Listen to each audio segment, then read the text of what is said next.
how I probably have things set. I turned down my mic a little bit last night. Goat and I were jamming. Oh, hell He yeah. was he was jamming on guitar, and I was trying my best to keep up with banjo. Oh, wow. Well, And yeah, I play banjo. Well, I'm trying to play nice. banjo. I don't. How's that, everybody? Is that a little bit better? I also turned you up on my end of things, so I'm going to turn these down a little bit more too. Yeah.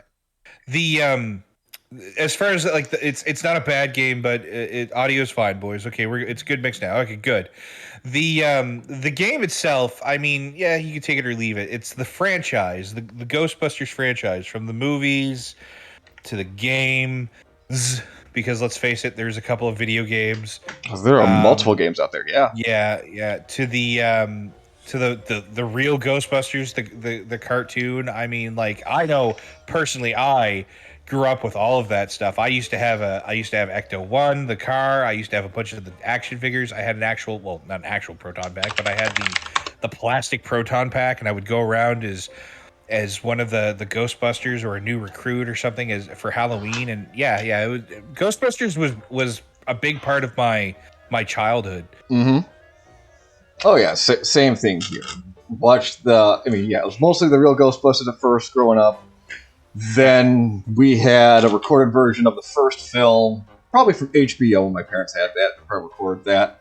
Then they got Ghostbusters 2 on VHS. I watched the heck out of both those movies, then just kept things going all the way up until now. Just huge fan of the series, It, it franchise. was it was the movie that I saw first. Like the real Ghostbusters, the cartoon afterwards.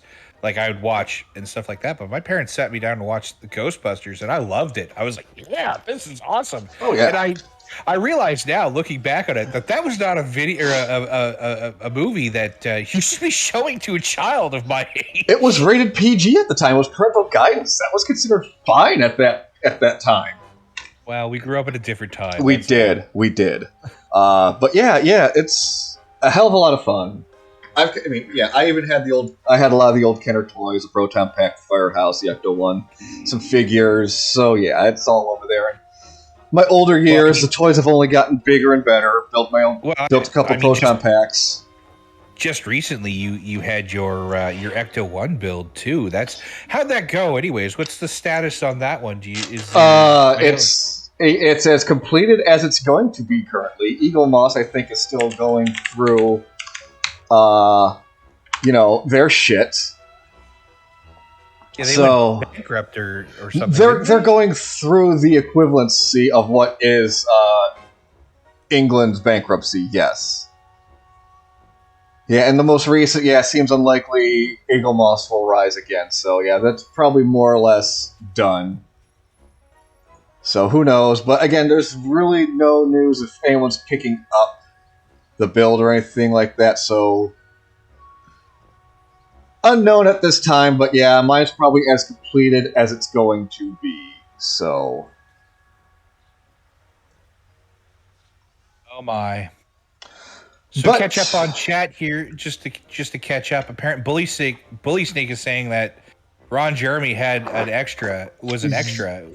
What movie is this? Was it one or two? The first film, he was just in the background of one of the shots. I think it was one of the shots outside of Dana Barrett's apartment when the boys are going in to investigate it. But yeah, he's He's just in the background. Yeah, he always tried to be like an actual, like he wasn't just like some guy who wanted to do porn.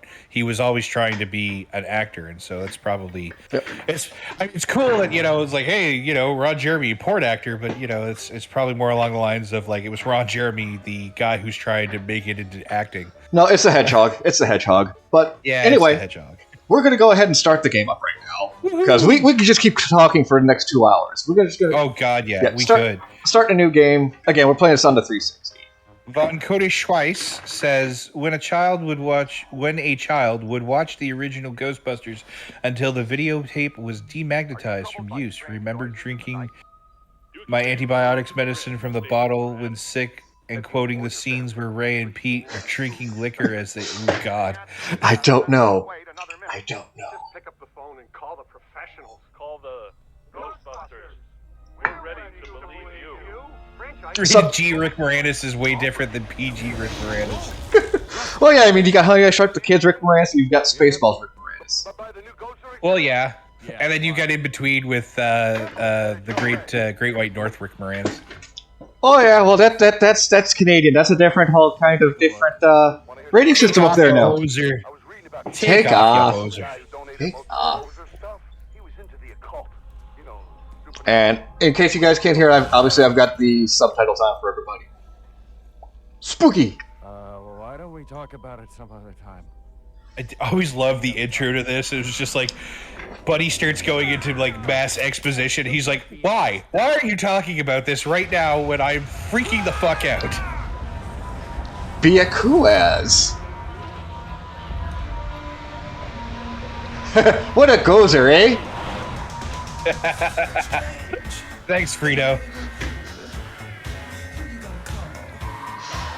Love that. That was my favorite side. If you like, I don't know if you could sit there and say, "Oh, what's your favorite siren?" But Ecto 1 siren, I was just like, I'd hear that, and I'd be like, "Oh, Ghostbusters is playing somewhere. So let's go." It's such a very unique scream, yes. And I mean, there's always something in the Ghostbusters media that tips me off about the car.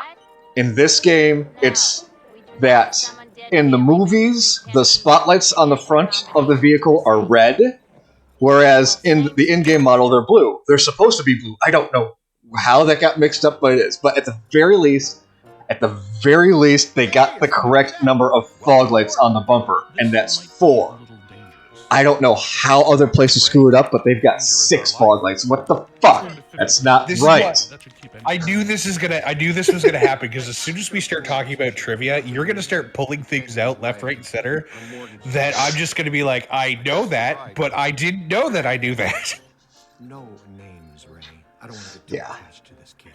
You know, just in case. Oh, Kai Harper. Oh shit, Stryker's doing Ghostbusters. Perfect. Yeah.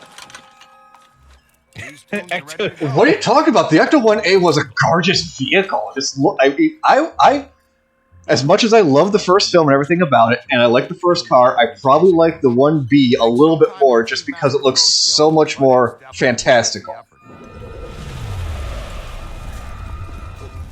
What was the difference between the 1A and the 1B? I mean, well, obviously you've got the hazard paints on the signs. There's just more to the roof rack, and it has multicolored lights instead of just the straight blue lights. Yes. Okay, now I'm thinking. Now I remember seeing it now. Yep. Oh, Slimer! I know the answer, but I'm gonna ask anyway. Also, I'm gonna since we're doing this, we're gonna be doing a quick Easter. Well, we showing a nice little Easter egg first too. On a scale of 1 to 10, oh, of course. Because it is interesting. They kind of combine the two Ecto 1s in this movie. Obviously, it's very based off the first Ecto 1, but it does have the hazard bars on it from the 1A. Oh! Callie is freaking out. Hold on a second.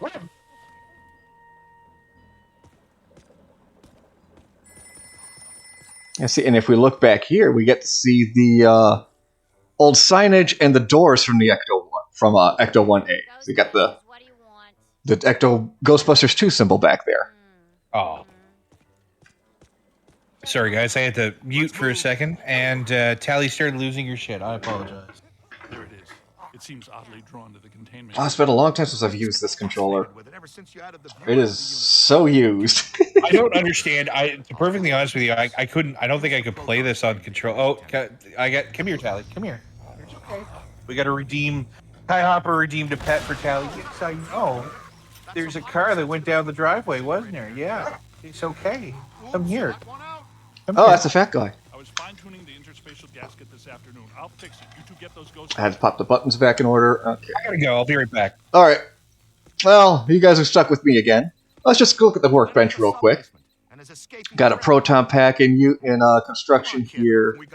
All right, here's where the fun, interesting stuff is. All right, you've got this PKE meter right here.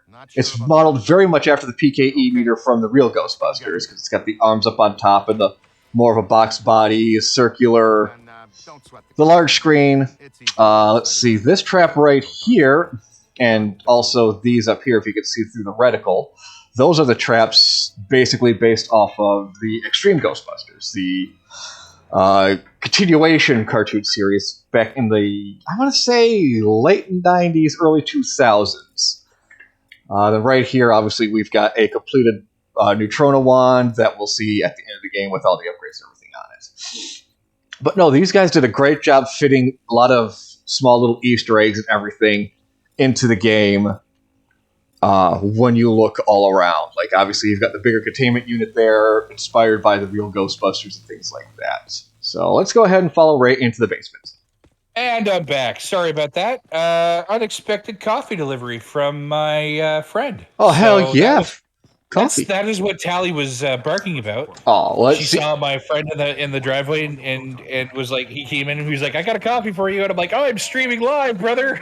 Hell yeah.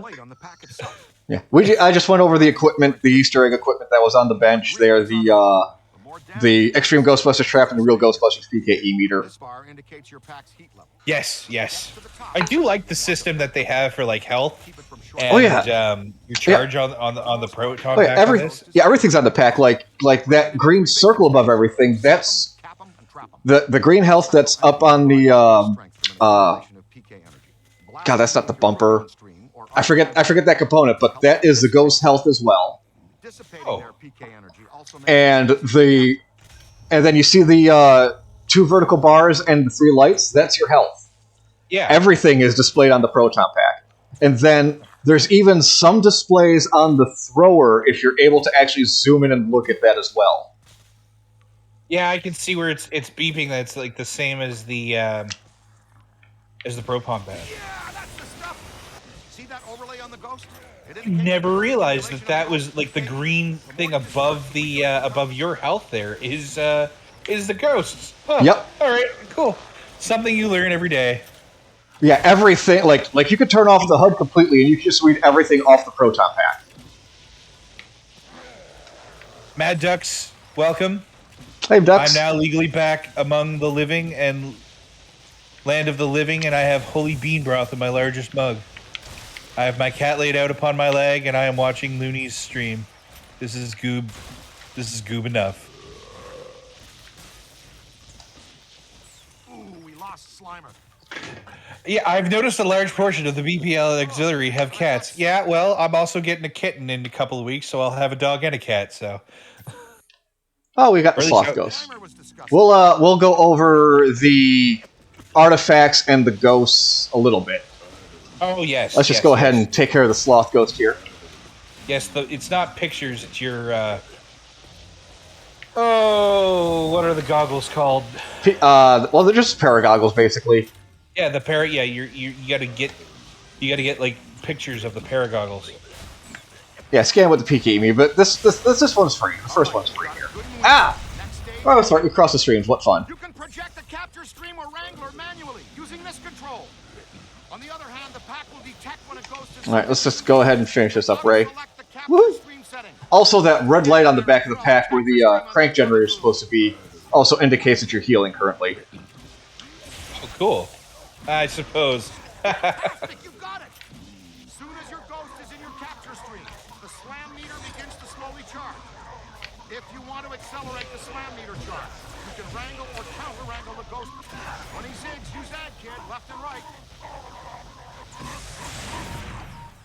Hey, $200. I love when you get the slam trap or the slam traps. A slam dunk, yeah. All right, currently that was the sloth ghost.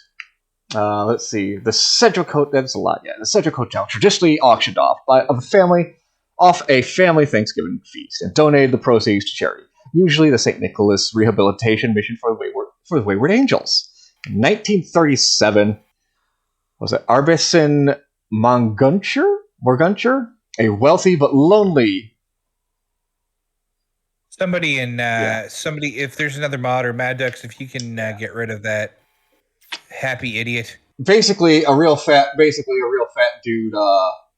dude came in and bought the entire Thanksgiving dinner and ate it for himself.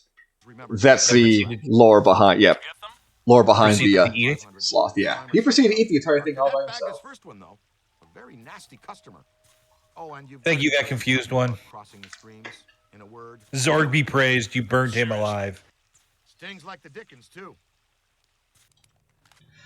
That's something never really covered in the films. All the new stuff. But even then, it's not the proton stream that does it. The proton stream basically is there to weaken. Like this game does a good job. It's there to weaken and wrangle the ghost. It's the trap that actually is what obviously captures them. It's the traps are. If I'm not mistaken, the traps are mini containment. Fields that can only hold enough energy, like only have enough energy to hold one single ghost at a time, and then when you empty it into the main containment system, it effectively frees that trap up. But yeah, see, like it's got like real quick here. The Ecto one's got a lot of the paint job from the second film. It's got the call us. It's got the number on the sides. It's got the hazard markings, everything like that. But again, the roof equipment, that's all Ghostbusters 1, basically, with the exception of the Super Slammer, which they added for the game. But there is a rumored deleted scene of the first film where Ray and Egon are testing the equipment. And they're like, well, how are we going to test the trap? Then it shows Ray leaning over a trap. Egon opens it and closes it, and Ray just falls over. Peter comes by, holds Ray up. The trap opens and closes again. Ray comes to his senses and just leaves. Because, the eyes are the gateway to the soul. And essentially, they sucked Ray's soul out into the trap. And then he just kind of just like, you know what? Nope, I'm out of here. I gotta think alone right now. I would love if they could, because after they put out Afterlife, That little spud will go. yeah, it is Afterlife, if I'm not mistaken, right? The one that just, sorry, I'm really bad with names, guys. I would love if they put out a bunch of like deleted scenes from the first original 2 Ghostbusters. I think that'd be like the steel case does have does have quite a few of those that was released a few years ago. Like even like the new steel case that they came out with for Afterlife has quite a few deleted scenes. Now, the one I just mentioned, I don't know if it was ever shot or if it was just written and never produced. Oh, and by the way, I'm playing with the Ghostbusters 2 flight suit because I just like the darker suit. No, that's fine. And it's okay because we're back at the Sedgwick, ladies and gentlemen. We're back at the Sedgwick.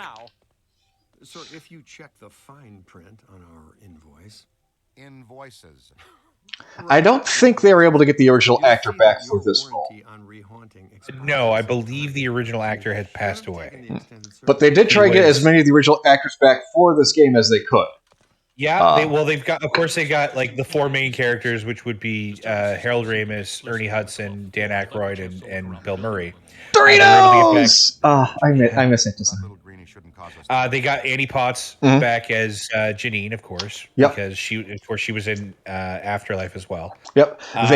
They did have on contract the original. Like, okay, I'll say this. I'm going to preface this. The reason Bill Murray sounds like he's phoning in his lines because he fucking is for the game. Oh yeah. And that comes with this story. They had the original mayor on contract for the game to reprise his role as the mayor. But they still couldn't get Bill, so it's like, well, you know what? Bill will sometimes follow his brother. So they released the actor for the mayor and brought Bill's brother in as the mayor, as the new mayor. And he looks through the line. He goes, this is a pretty solid script. Do you have Bill? We're trying to get Bill. I'll talk to him. All right, Ace. So because Bill Murray's brother told him that, hey, they're doing a Ghostbusters game. It's got a pretty solid script. You should give it a shot. Bill's like, okay, I'll give them 3 days of voice recording lines.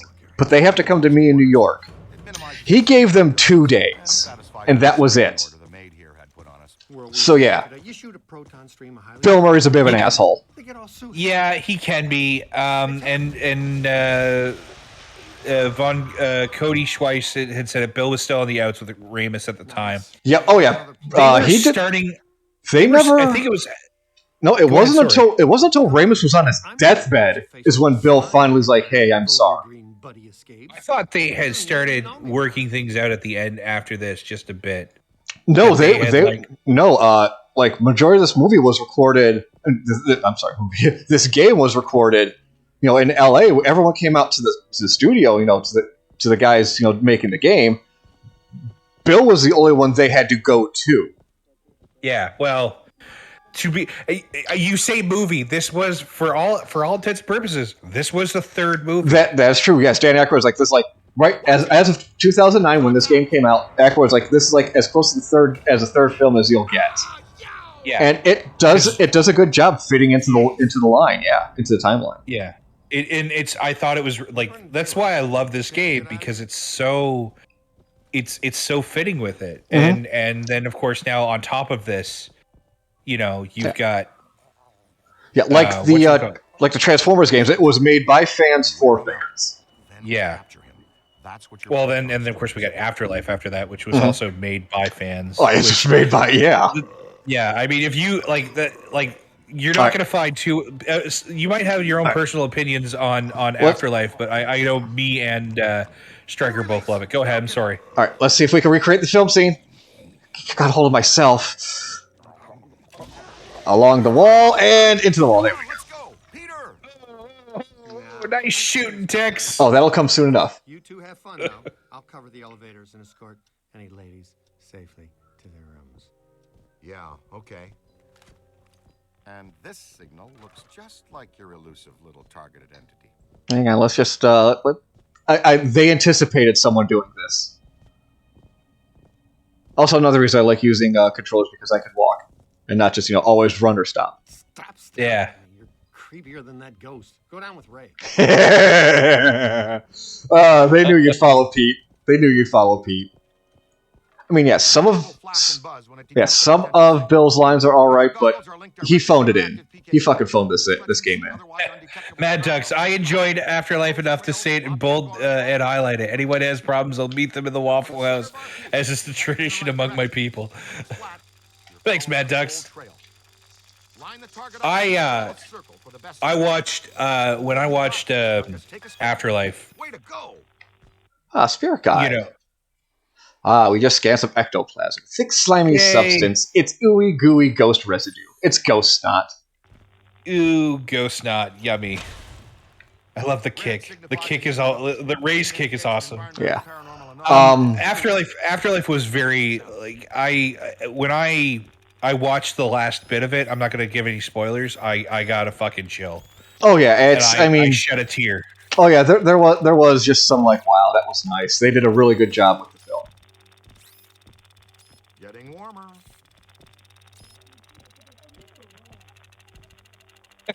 Confused one. Why would you meet at the Waffle House when the Golden Spoon has a brass knuckle combo? Gotta have my hash browns between punches. Careful. Getting a good scan is sort of like taking a good snapshot. When you've got an entity in range, hold the scan button. This will analyze the ghost's PKE signatures and cross-reference them with your online Tobin Spirit Guide database. You can then access useful information on that entity. Peter says, I got a question for everybody out there. Did anybody else, when the internet got invented, did anybody else, or when you started having more access to the internet, I should say, did anybody else try to look up the Tobin Spirit Guide? Because I did. No, at that time, Ghostbusters really didn't resurge for me until about 2004 or so, when they were when they were kind of pushing when they were pushing the 20th anniversary. That's what Ghostbusters resurged for me. Aha! Oh, we could purchase upgrades, but Slimer, a class 5 full roaming vapor. Sometimes called Onion Head. He was called the Onion Head because, in the workshop, he just smelled like the whole shop just smelled like onions. They're like, oh god, this is disgusting. So that's why you often hear Slimer referred to as the Onion Head, or simply the mean green ghost. Yeah, Ray perpetually named the creature Slimer, specifically to annoy Peter, who still carries a long-standing distrust of the creature, regardless of what he's called. The focused non-terminal repeating phantasm personifies gluttony and is drawn to anything edible. Oh, the class 5 full roaming vapor isn't especially malicious. You don't want to be between him and a snack. Use caution when he's hungry, which is all the time. And then we can also, let's see, any upgrades I want to get right now. we'll hold off at the very least for scan improvement. Oh. Yes. Blue. You're good. No, I know, but I know what blue means, so. Oh, blue. Okay, I saw you said hello, like you're losing, like we lost connection or something like that. Nope. You're gonna go find something. Whoa, he's definitely... These are fun reads, too, the cursed artifacts. Yeah. An active sample is something... The Gustav self-serving... Gustav self-serving tray, circa 1893. Fine silver surface set, purchased as a lot of the famed Austrian Hotel de Gustav, after it mysteriously burnt down. This is the only play set from the set known to appear at the Cedric rooms, unbidden and unoccupied. Frightened guests are often unsure as to the proper gratuity for the service. So it's just a tray that shows up to your room. You can collect, like a cursed artifact. Okay. Censor Laporius says, I wonder who Slimer actually was when he was alive. As far as Dan Aykroyd is concerned, it is the ghost of John Belushi. Which in turn, Yes, that's right. That's who Slimer is basically based off of, is John Belushi. It was Slimer's the ghost of John Belushi, who was supposed to be in this. He was supposed to actually, if I'm not mistaken, he was supposed to be Venkman. It was during the original concept of the script. Yes, it was just like another film for Aykroyd and Belushi to be in. But then it did grow into something else because it was supposed to be like another Saturday Night Live movie. Because Eddie Murphy was supposed to be the role of Winston. And I think that was again, because Ramis wasn't really brought in until Reitman said, hey, I got another guy that I'd like to have look at the script, because Ramis really brought the wackiness of the film in a little bit.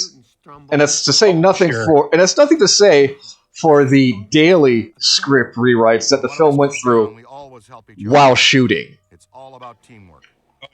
Because, from greenlight to premiere, I think the film was 9 months. It was less than a year between first day of shooting and the premiere of the film.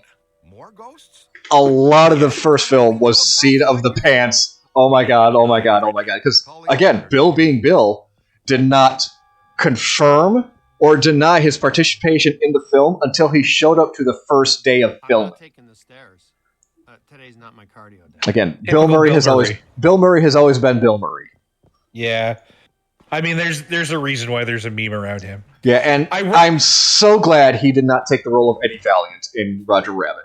I honestly I honestly think Hoskins did a better job than Murray ever could. Bob Hoskins was more could play a more straight-laced kind of person than Bill Murray could. Yeah. And I agree. Bob Hoskins is a lot better. Yep, and that's also the reason why Bill Murray took the role he did in Space Jam. Yeah. Officially stuck in the elevators? Show of hands. Good job, Rook. I also like using the Ghostbusters 2 suit because it's like, the rookie's an afterthought. Here, have this extra suit we have. Here's a spare suit just lying around. Now, you really can't see it here, but there is a glitch that has been every iteration of this game where you could use a suit, and that's, obviously you see the Ghostbusters 1 patch. The Ghostbusters 2 patch is there, and certain scenes you can see the two fingers coming up, but for whatever reason, the patches are just like the Ghostbusters 2 patch is just underneath the first one. So, and that was never fixed, obviously, in this release of the game or in the remastering. Oh, that's right, guys. Scan the bellhop ghost. Oh nope, recharge. Come on, that was a shitty one. Oh, god damn it. So do you? I'm not sure. We're as with one of the tags in this, we're doing a little bit of trivia. Does anybody know what the general story and where Dan Aykroyd got the idea for Ghostbusters, what it was from? Now, am I allowed to answer this, or do I have to wait?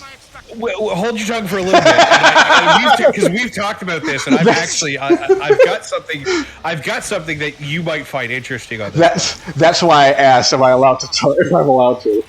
But yeah, let's go ahead and Yeah. Leave it open. If you guys in chat want to throw it up there, if anybody knows where Dan Aykroyd got the idea for the Ghostbusters.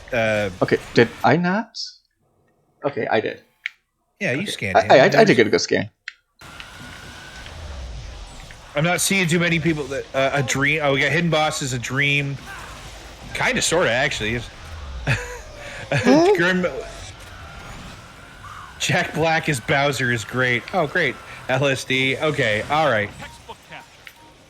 He got, yeah, okay. Rick J42. Close. You were very, very close. What did he say?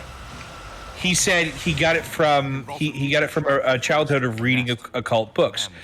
Dan Aykroyd's father and subsequently his grandfather were part of a I don't want to say cult because it wasn't a cult, but they were a group of people that lived actually northern. I'm not sure it was northern Michigan or northern one of the. I think it was Michigan, if I'm not mistaken. You correct me on this if I'm wrong, Stryker. But they lived in a very spiritual, like in like the late 1800s, early 1900s, spirituality and like seances and ectoplasm. Yeah. That was a huge thing. Yeah, And they were very much. Yeah, they were very much into the. I guess we could consider the occult and spirituality. Yeah. Yes. Yeah, and so they would write a whole bunch of books and do a bunch of seances, and there's a shit ton of photos and stuff like that. And the line that I think Dan Aykroyd says in something, or there's a line somewhere in the actual movie that says, like, I remember as a child going to my grandmother's and getting told these ghost stories, is actually something that happened with Dan Aykroyd. He actually lived this stuff. Now, fast forward a couple of years later, his father writes a book about all the experiences that went on and all of the things, and has actually had a foreword by Dan Aykroyd. I've got that book. Nice. But yeah, it's sorry. It's basically Dan Aykroyd is like, he considers himself like a second generation ghost hunter, Ghostbuster, because his family was just so much into that. Yeah. So he got it from. Oh, go ahead. Sorry. Yeah. I was just gonna say he's always been into the paranormal and things like that, which it can explain quite a bit of his personality. Yeah, and so like the terms like ectoplasm, a lot of the terms that they use in the video or in the video game and the movies and stuff like that were used by his grandfather and his parents to explain certain things. And like, not Tobin's Spirit Guide, but right, yeah. Spirit Guide is something that is specifically used in quote unquote seances and stuff like that. Right. The summoner. I got it from watching you, Dad. Yeah, pretty much. Yeah. All right. Pretty much. Second artifact, the Summoner Bell. Origin unknown, but reportedly seen in the Hotel de Jardin Printenier. Just before its disappearance, the hotel, not the bell. How this paranormally significant artifact ended up in the Hotel Cedric is anyone's guess, though its impact on customer service cannot be underestimated. And we're going to go ahead and get that scanning improvement. And again, also like the item upgrade descriptions are funny too. Substituting the platinum core of the PKE meters detector assembly with a rhodium replacement increases the sensitivity of the PKE meters neutron flux level detectors. This expands the PKE meter's active scan area, making it easier to frame good scans of erratically moving entities. Please be aware that rhodium strongly stains human skin, so tampering with the PKE meter's detector assembly in hopes of liberating the highly valuable exotic metal core for personal use will be noticed and grounds for harshly worded and very sarcastic verbal warning. I never read that one before. That's funny. Oh yeah, they're all well written. And yes, even though the game did say written by Harold Ramis and Dan Aykroyd, the game was written by the game's writers. It was given to Aykroyd and Ramis for approval, and they did do some script changes. So they helped with the writing of the movie, but that was about it. Yeah. Slayer says, I've noticed almost 40 years of living in the ghetto that we don't have ghost stories like mountain country folk do. Here's the thing. I've heard ghost stories from the quote-unquote ghetto and like Harlem and places like inner city and stuff like that. Trust me on this one. They're just as fucking creepy as what we have out here in the country, and just as interesting if you ask me. I love hearing about it. I love hearing those stories. I love hearing about people's experiences and stuff like that, which is probably why I'm so drawn to Ghostbusters. And trust me, it's I've heard some pretty scary ones that are like, holy shit. You've done quite enough already. I'm sure that Angry Pumpkin says they call them urban legends. Well, you know, the same That's thing. true. Yeah. I'm willing to risk it. You're not going in there. That's all we needed to hear. All right, we're out. Coffee time, everyone. Ooh, Service has been coffee. declined beyond this point. Sounds like the Alhambra's off limits. The Alhambra was the original ballroom from the first one, wasn't it? They never named it. No, but I mean, it might be on some of the signage. I haven't looked, but it's just the name of the ballroom they gave here. But I mean, you could probably guess that. Yeah, it's probably the Take a same little one. shortcut through the kitchen. The Alhambra should be right through here. Hello, chef. Oh, this part, yeah. Also, like in the films, Bill Murray does have a different model because he does not have his suit tucked into his boots. He never did. What? Okay. That was he was supposed to, wasn't he? And then he was like, "No, I'm not doing that. Fuck you." I mean, I think the suits. I don't know, but no, his proton pack was different from the others. If you ever look in the movie, at the first film at least, there is a large square sticker on the top of the proton packs. All right, let me scan this. That's just black slime, highly corrosive. But yeah, you see that red rectangle sticker on the proton pack? Yes. In the first film, Bill Murray's had a blue one, and that's because he complained so much about the weight of the prop, which I understand. They gutted his as much as they could to make it still usable as a hero pack, but his had a blue rectangle on it. And that's how they knew that one was his. So there are some shots where you see the blue rectangle sticker. I know where I am, there's a lot of people that cosplay the Ghostbusters and stuff like that. And there's a lot of guys who've like very accurately recreated proton packs and like steel and stuff like that. And I've worn one or two of them a couple of times just to try them on. And as somebody who has been in the military and has gone through like training for rucksack marches and stuff like that, them motherfuckers can get heavy. Oh yeah, I mean mine is. I mean my two packs, they're probably a good 40 pounds each, if at least 40 pounds. Yeah, that's. I mean, that's about what the bare minimum for a rucksack to load up for a rucksack march for training in the Canadian Armed Forces, anyways, is about 40 pounds plus whatever else you're wearing. Okay, censor. John Candy was supposed to be in this film. He was actually supposed to play the role of Louis Tully, but he could just not get into the role. He just didn't understand it. So that's when they brought Rick Moranis in, who did a fantastic job. Oh, and if I'm not mistaken, they asked Rick Moranis if he wanted to come back for Afterlife, which at the time he was like, "No, I think I'm done with acting." It's possible, yeah. A couple of months later, Ryan Reynolds brought him out for a commercial, so Yeah.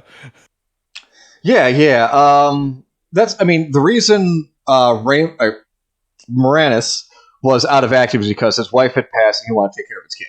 But now they're older, and aside from a few things he did in Canada, like some Bob and Doug McKenzie things, he was very much out of acting.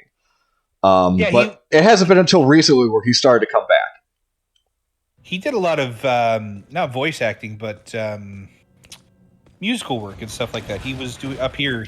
There's a couple of albums that he put out because he does have he is a musician as well, and he's got actually a pretty good singing voice. Yeah, I'm sure he does. Like I say, he did do a couple of Bob and Doug McKenzie things as well during all that that I know of. Hey, it's Pappy Sargarsi, the Cap'n Ghost. which was supposed to accompany a shark fight in this game. Which I'm sorry, say that again. There was supposed to be a shark ghost fight in this game with Pappy here, because in Pappy's description, descending from a long proud line of seafarers and fishermen, Pappy Sargassi attempted to avoid the notoriously unlucky early deaths out on the water that plagued his family by pursuing a more landlocked career. In 1850, he opened a restaurant, Sargassi's, and attempted to turn his back on the sea. In later years, he overcame his fear of the water and took up fishing. His family's curse caught up with him, and he was the unlucky fisherman who ever lived and died choking on a fish stick, while being eaten by a great white shark. And that shark was supposed to be in the game. Okay, I get you. Slayer says I pig snorted the shark fight. Oh, come on. Stupid. Give me the fish can. Obliterator says someone beat the fuck out of Rick Moranis in New York. Yes. When was this? I want to say maybe 20.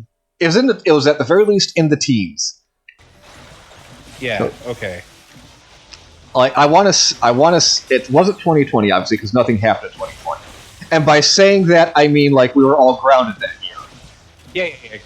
Chrono locked us down. We got that. Yeah, it was like I said. I think it was like I want to say like 2017 that happened.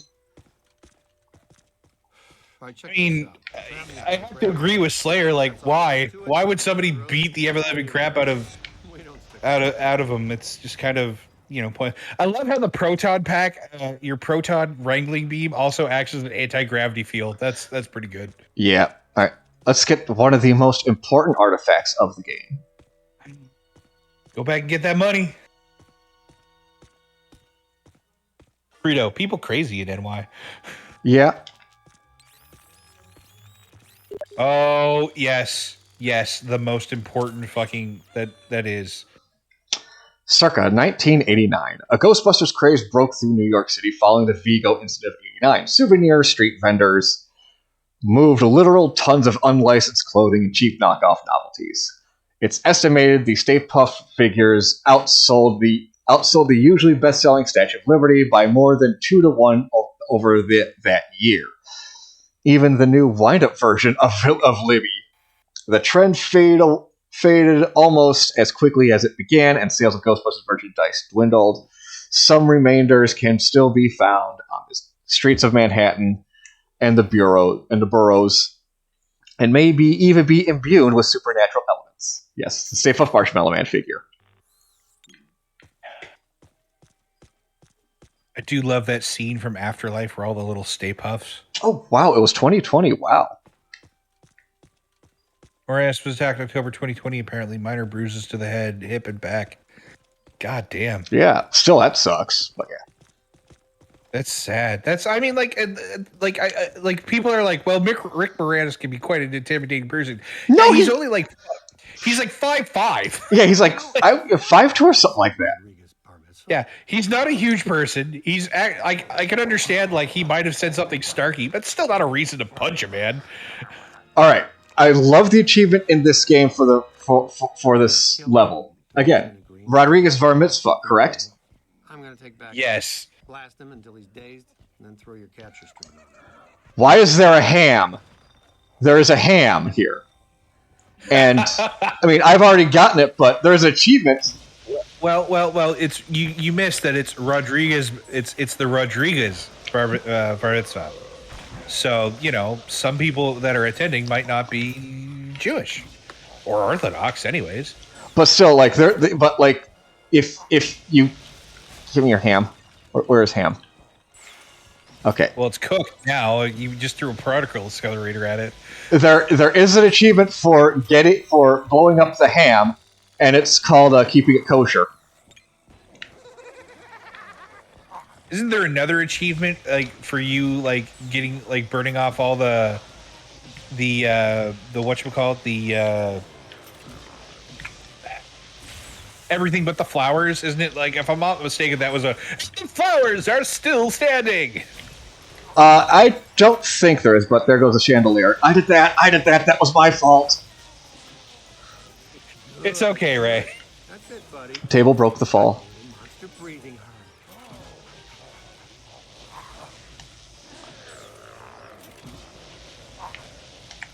All right, hang on. Do I have enough for that upgrade?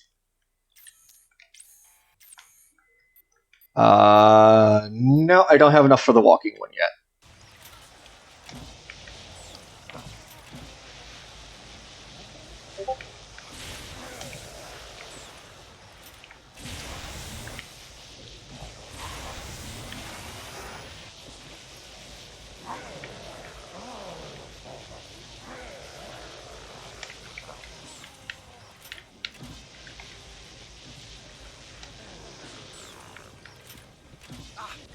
There we go. No, try to hold him still. You gotta wear him down. There you go. When he's tired, you'll be able to put his sorry... Bet you think twice about sliming somebody with a particle accelerator on their back, huh? Bet you think twice. Oh, it's a positron collider, but yeah. See? Pause drug glad. Yeah, sorry. No, that's okay. Don't worry about it. That pitiful... And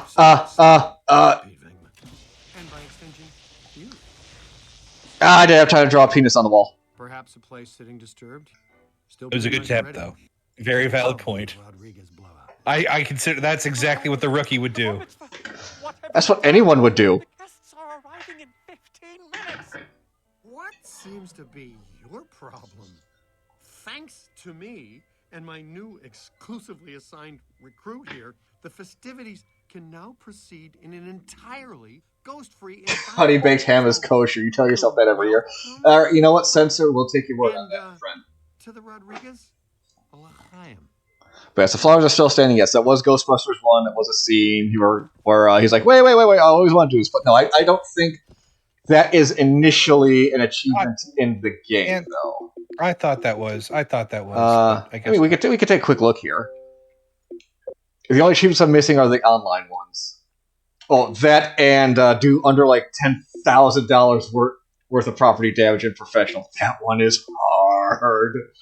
I could understand that. Reversal, ghost, tail, yeah. Scanning. There it is. Kosher. Remedy the dubious food choice to make the bar mitzvah as orthodox as it can be. Yes, blow up ham. I liked that one. That's just funny. Nice of you guys to join us. You grabbed the little spud? Ray, we need to have a heart to blob talk with this one, or we are going to use this part. Yeah, using a thrower like doing a thrower tactically like that would be hard, because the best way to think of the using it is like a fire hose. You plant your feet and you get ready.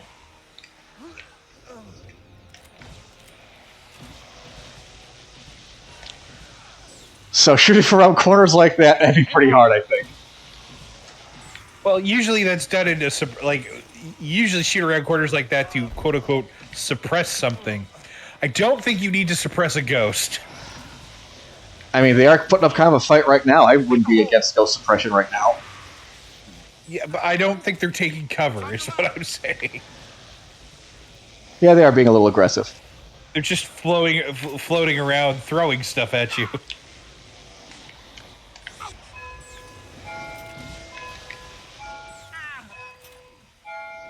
All right. It's not alone. You hit me. Yeah, I did. Now stop whining. Okay, I'm not going to read any of the bad fucking jokes that are going on in the chat right now. But I'm sure there are many. Oh, God. I strongly advise against crossing the stream. Angry Pumpkin says they can move through cover, so you got to suppress the shit out of everything. Yeah, he's got a point, yeah. Okay, valid point. I take it back.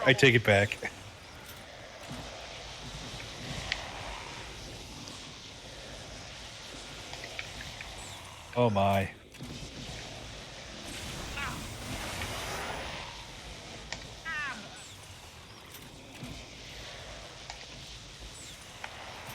Gotta move.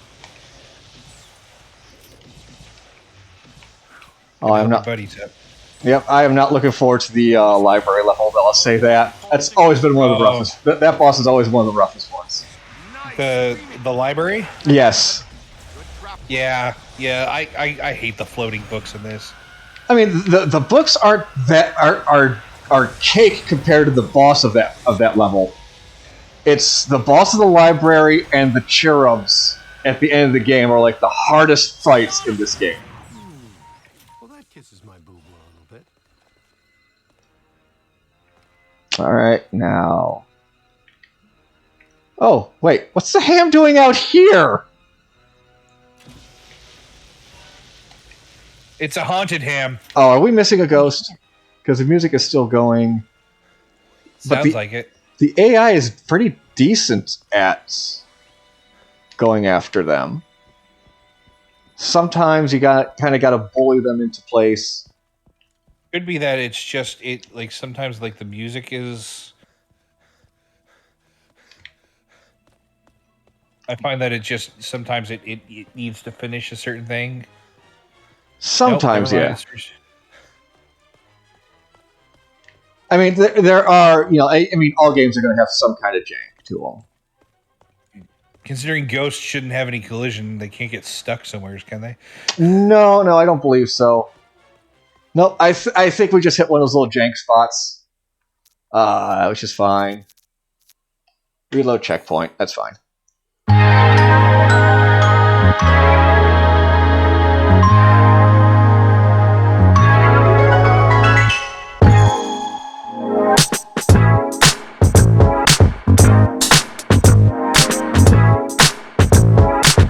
And I mean, just like, it shows the upgrade that comes through. Nice of you guys to join us. You grab the little spud? Ray, we need to have a heart-to-blob talk with this one. Hey, it's okay. Again, the writing was very clever in this film, I'll give them that. Well, I mean, this, like we said, this was this at the time. There were no plans to make a third movie, and if I'm not mistaken, this came out before the one that we shall name. Yeah, this video game was in 2009, and Answer the Call was 2016. Yeah, so and as far as I'm concerned, I mean that was like here's the thing. I understand that at that time there was a huge thing to reboot series and to kind of modernize them and stuff like that. And I know there was a lot of controversy around that movie. It just, it wasn't a good, as far as I'm concerned, it needed to stand on its own, and it didn't. No. I mean, it did not stand on its own at all, and it relied too heavily on callbacks and quote unquote nostalgia, and like the whole thing about it was, like the big thing about it for to bring in a lot of the old fans was like, oh, we're going to bring in Ernie Hudson and Bill Murray, and they'll have cameos, yeah. Yeah, they'll have cameos and stuff like that, and if that's how you're getting old fans back into the genre, then you're not making a good movie, as far as I'm concerned. Again, the movie would have gotten so much less flack if it was not a reboot and it was just a franchise in another city. If it was in the same universe, it would have gotten a whole lot less flack. Well, look at the end of Afterlife, where they basically, kind of, can I spoil Afterlife now? Has everybody here seen it? I think we should say this. There's going to be a lot of Ghostbusters talk involving all the films and the television series. Yeah, if you haven't seen it, if you haven't seen any of the Ghostbusters movies, go watch them. And if you're worried about spoilers, then I would suggest muting us now, because at the end of Afterlife, of course you see that point where Winston walks into the old firehouse, and they're talking about basically making Ghostbusters international. Is it international or worldwide or something like that? Just bringing the company back to the forefront is basically what it is. Yeah. We don't know what the next film is going to be. I mean, there's rumors that Reitman has plans of bringing Vigo back, or at least touching on the events of Vigo and things like that. But for sure, what happens, we don't know. But it looks like they're going with a franchise, and that's a great part of the story, because let's face it, Ghostbusters as much as they were out there doing the hero job, it was always about the money, and they were like, "We can make money doing this." Woo! Oh, am I in your way, Peter? Yes, I am. Who is going to pay for all of this? No need to worry, sir. As you know, the mayor rode to office on a strictly pro-Ghostbusters platform. And we now invoice the city directly for all Here. captures You and can unmute now. Tourist-friendly New York. No, but Damage. Forgot that they it's all like they invoice the city and stuff like that. Honestly, I'm In this game, yes, they invoice the city. Yeah, thank you, thanks, Stryker. No. Thank you. Just thanks, Stryker, for telling them they can unmute now. Discussion is our professional watchdog. I mean, look at that. Look at just he's swatting at the fish. That was just so well done and thought of. Oh, he is a fisherman. Well, no, I'm talking about Peter. He was swatting at the fish as they're all flying around. The angry fisherman. Uh-oh. Am I stuck in the animation? No! Oh, there it goes. Okay. Yeah, you could drink from the water fountains in this game, and that is achievement as well. Drinking from all the water fountains in the game.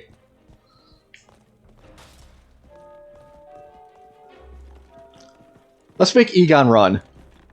There we go. I love the run animations. I mean, if you're going to run a pack, that's pretty much how you're going to want to run.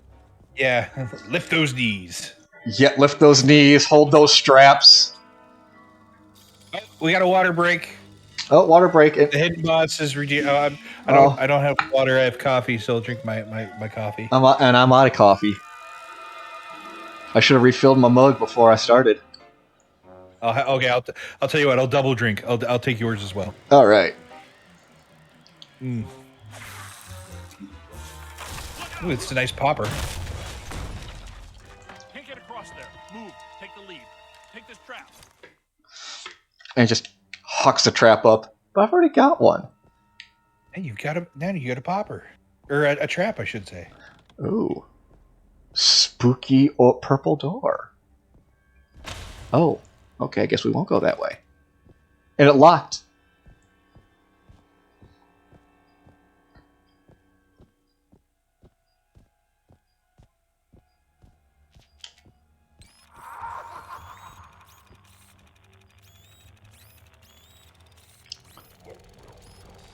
Oh, isn't that fun? The picture's on fire. Let's go ahead and scan that. Sorry, I was getting kisses from Tally. Aww. Oh, yeah, baby. Circa 1910, when Godfrey McAllister Sedgwick opened his grand hotel, many thought it was strange that someone who detested people was so thoroughly would open a business where so many would be invited to come. Interesting. I love the flavor text. Some of these. Yeah, it's great. It's everything. Just a lot of these little things are well written. Haha. Oh, okay.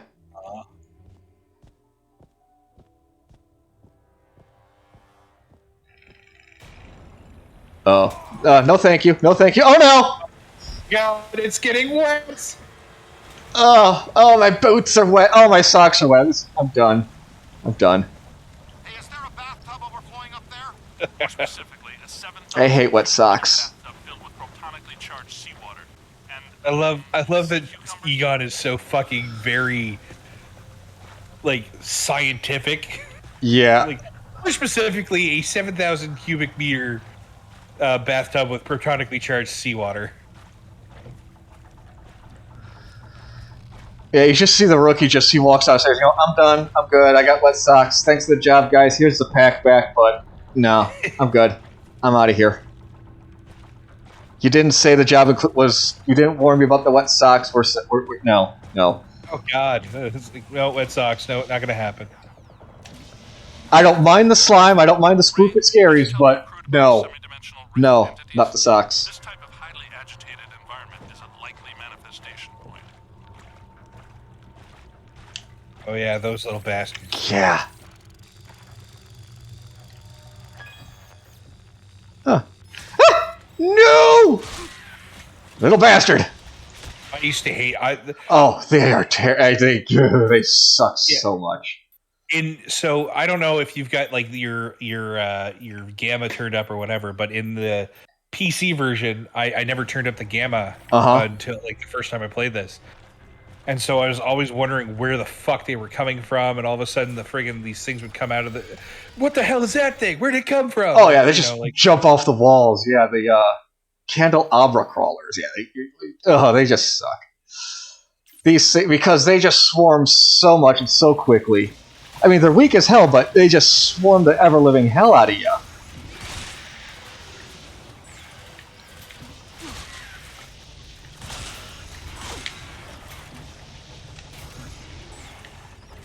How much cash do I have anyway? 8,000. Okay, we're getting close. Yay! We're getting close to being able to walk pretty well with the streak going.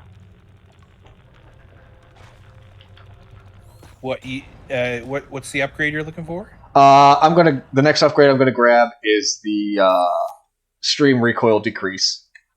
Okay, yeah. That's where you can because right now I've got like a low walking speed. I'll be able to keep my normal walking speed while using the thrower. Sensor Laborious. Oh god, those carpets are gonna smell moldy now. Frito's replied, "Now? You know those carpets have 100 years of pee in them." Ooh. Yeah, it is New York after all. Yeah, hey, New York. What a town. Is there an actual hotel at the Sedgwick Hotel? No. As far as the Sedgwick... In New York, there is no Sedgwick Hotel. And as far as the hotel's actual physical location, that hotel is in L.A. And, yes. Group of... I went to the 2016... I went to the 2016 Hollywood premiere of that film. And actually, that hotel, like, where that lobby and everything is, and the staircase that they use for Dana Barrett's apartment is actually in that same hotel as well. And that's actually not that far from the Chinese theater. That must be the interior, because the interior. The exterior of Dana Barrett's hotel or apartment is in Chicago, if I'm not mistaken. No, it's New York. It is the address that it is. It is 55 Central Park West. Yeah. Oh, I thought they used the place in Chicago. I'm sorry. No, they use New York. I know that the actual look of the apartment is altered differently because it doesn't have the top part. They add like those. Yeah, they add like 10 levels or something like that, I think, in total to it. So anybody watching, I'm very sorry, but you're not going to be able to go to 57 Central Park. 55. See the tower, yeah. Central Park. Yeah, you're not going to be able to go there and go up a hidden set of staircases. Yeah, they just fucking swarm you. Yeah, well. But no, but 55 Central Park West is also the same hotel used in Elf. The what's his name? Saturday Night Live Kinda Funny Man. Oh. Will Ferrell. Will Ferrell, yes. Yes, that was the hotel that his real dad lived in, was the same hotel, 55 Central Park West. I'm sure that it's probably a very famous position, and I mean, like, there's a lot of places in New York that like you could walk down. I remember going to like Manhattan and stuff like that, and walking down like Broadway and a couple other places, and walking to like Central Park and stuff like that, and I was like, wow, I remember this from a movie. But it's obviously there's a lot of places in New York, LA, and other places. Oh yeah, they probably filmed a lot of movies at. So. Oh yeah.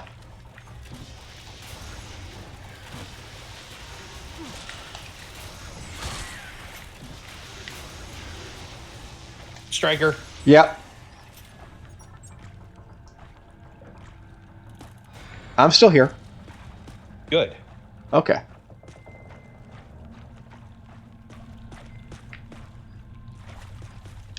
I got lost a couple of times my first time playing through this. Yeah, this level can be a little confusing. Because you start walking down like one corridor and you're like, did I walk down this way? Did I take a right or did I take a left? Yeah. We took a wrong turn at Albuquerque, that's all. Will Ferrell and his less-known brother, Colin Farrell, perhaps cousins, as one is Irish. You're right, yeah. Just want to make sure there's no... Okay, artifact. We did miss one. So I guess it's a good thing. Aha, the toaster of sights unseen, circa 1968. Madame D, a powerful but dying medium, cast her estimable power of prophecy into an object nearest to her as she drew her final breath. The toaster of sights unseen can answer any questions posed about the future. And as if almost on cue, Fezbear quote, "Be not afraid of the dick toaster, mortal. Wow. Angel of Glorb." That's an amazing. That's amazing. Great timing there, champ. Great timing. All right, pathway opened up. Oh, it dances? Oh, it dances too. Yeah, and the first one that gets the toaster mad, it eats their hand. No, we put some kind of warning label on these things. Ow, fuck off. Oh, my fingers. I got you, bastards. Oh, did you ever fall for it? The old man-eating toaster. All right, let's get this upgrade. I love that you can quote this verbatim. Increasing the pack's number of nucleon jackets, as well as adding a second proton buffer, reduces the proton stream's negative energy kickback, allowing for the user to move more quickly while firing his weapon. Note, smoking emitter coils are considered normal and should not cause undue concern. Oh, gee, thanks. Ah. Oh, did I miss my turn? I think I did. Yeah, okay. So much better being able to run a gun like this. Oh, that's what it does. It allows you. You don't have to stop for it. Well, you retain your normal walking speed now. Is what it is. You're no longer just like crawling along with the proton stream. Woo! I think they're throwing fireballs at you. A little bit, yeah. You still back, you little bastard? No.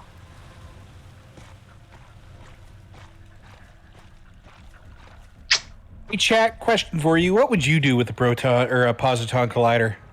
Also, starfish on the proton pack.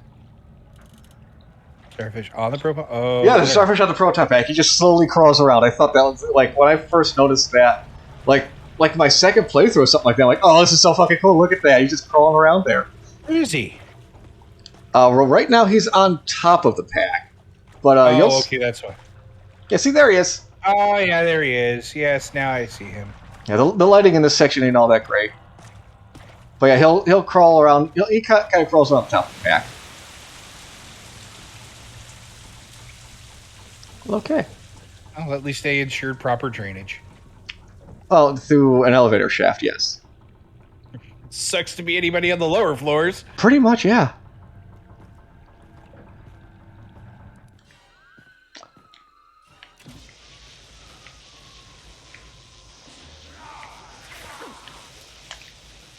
That man just threw a halibut at you. You did. Or a fishing lure. Whoa!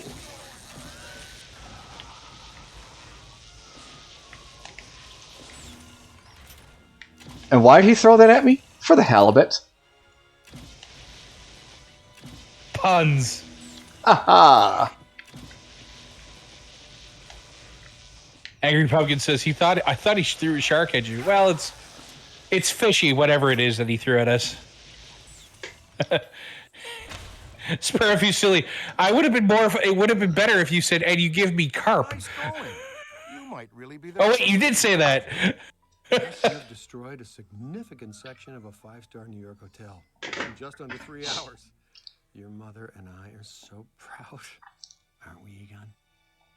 Well, I'm glad I could make you happy. Let's track it down. You know, even if he did phone in his lines, they're still funny as fuck. Yeah, some of them are delivered decently well, but yeah, it's just he totally phoned it in. Like there was supposed to be more. Like I think that's part of the reason the parade level was scrapped is because he had a lot of lines in that, and he was supposed to be like your partner in the Shandor Island level, but again, 2 out of 3 days of recording is all he allowed. So Ernie Hudson came in and said, I'll record more lines. That's fine. So that's why I hang out with Winston more often. And I'm like, hell yeah, Winston, you're my favorite. I mean, yeah. I actually, Winston to me was my favorite character because he was like, when I was growing up, he was like the everyman. He was like, no, I'm not a scientist. I've not done this, but I'm still here, and that's why Winston was my favorite. I also know, like, and it's kind of interesting that happened because the second movie, and even subsequently, like going into like talks of the third movie, they, I know Bill Murray really championed to get Ernie Hudson equal screen time. Yeah, I'll admit that. Yeah, he did do that. He also fought to get. He also helped fight to finally get Hudson top billing too. Like honestly, it wasn't until recently that Hudson didn't get top billing on releases, like on DVDs, on the Blu-rays. Which I don't know why. That's silly. That's Hollywood. I mean, but I mean, he was an integral. Like, he was a main character. He was an integral part. There are scenes that are made like the whole, like in the first one, the whole driving across the bridge and that conversation between him and Ray, where they're like the whole, like, do you ever think that it's the end of days and that's why we're seeing all the dead rising from the grave and stuff like that? Why we're so active? That was made that much fucking better because Ernie Hudson was there. Oh yeah, but like again, the initial script was vastly different from what we see in the film because again, there were day-by-day rewrites, and again, the role of Ernie Hudson, like the original was supposed to be basically just like the Terminex guy, where Ghostbusting was just another profession. Winston was supposed to be the one to get slime, not Pete.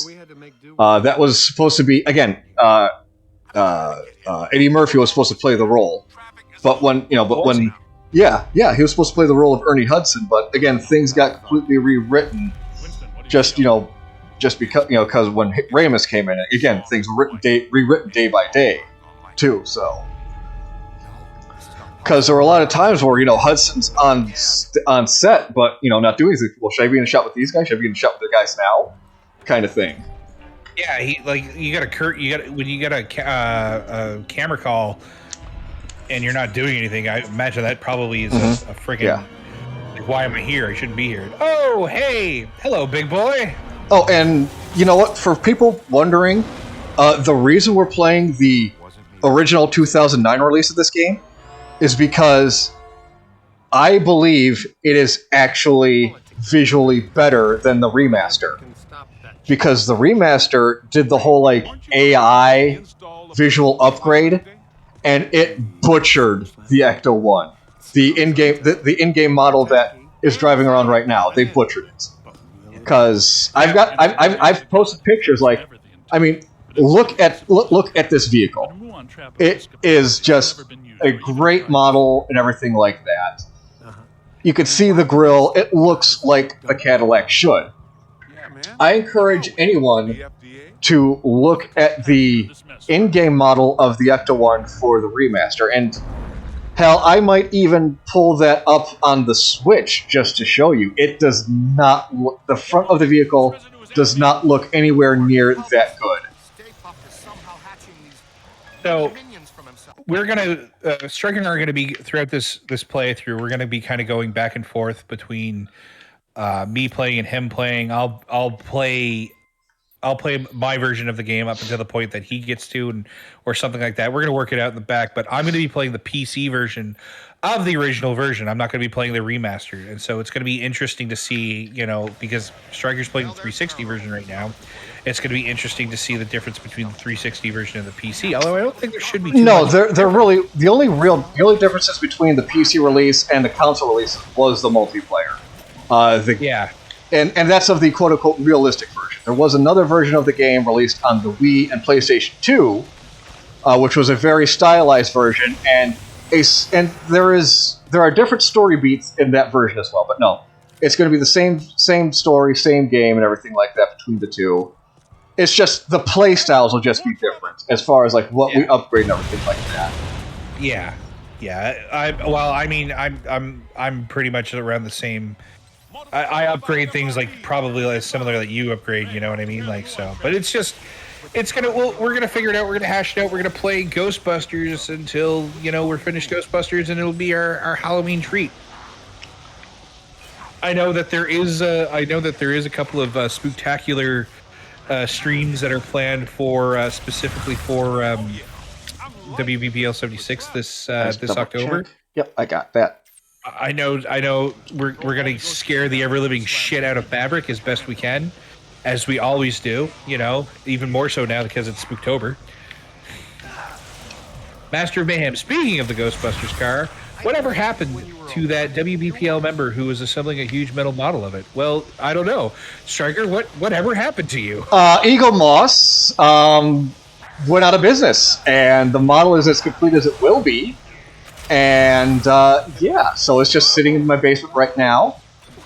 And if it's ever picked back up by another company, who knows? But yeah, as far as the company and the model itself are concerned, it's as complete as it will be. So, which sucks. Here's another question, and this might be something.